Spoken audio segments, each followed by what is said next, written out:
Hello বন্ধুরা, welcome to our channel Santa records. কেমন আছো তোমরা সবাই? তোমাদেরকে জানাই শুভ সরস্বতী পুজোর প্রীতি ও শুভেচ্ছা।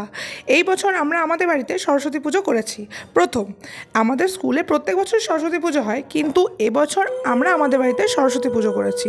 তার কারণ এই বছর স্যান্টার আমরা হাতে খড়ি দিয়েছি। এর মাঝখানে অভি শাক বাজানোরও একটা সিকোয়েন্স ছিল, কিন্তু সেই আওয়াজটা হয়তো আমার ভয়েস ওভার দেওয়াতে বন্ধ হয়ে যাবে।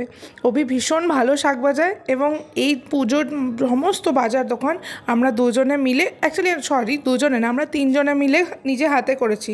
আর স্যান্টা মা সরস্বতীকে দেখেছে কী আনন্দ পেয়েছে সেটা আর বলার কথা না। এই যে সামনে সব কিছু রামদার হাত ধরেই লিখেছেন। আমাদের বাড়ির পুজো করেন রামদা, মানে প্রদীপ রয়। দাদা খুবই ভালো পুজো করেন এবং দাদার সত্যিই পুজো করা দেখে আমাদের মন ভরে যায়। আর আমার মা সরস্বতীর কাছে একটাই আবেদন, মানে একটা আবেদন না, অ্যাকচুয়ালি একটা প্রার্থনা আমার মা সরস্বতীর কাছে, মা যেন আমার স্যান্টাকে বিদ্যা বুদ্ধি জ্ঞান দেন।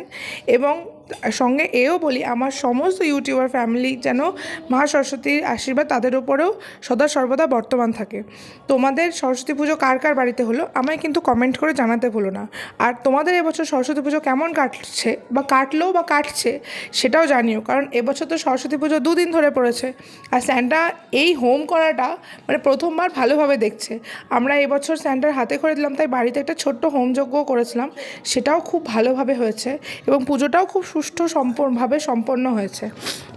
আর আমাদের ভিডিও তোমাদের কেমন লাগছে প্লিজ আমাদের কমেন্ট করে জানিও।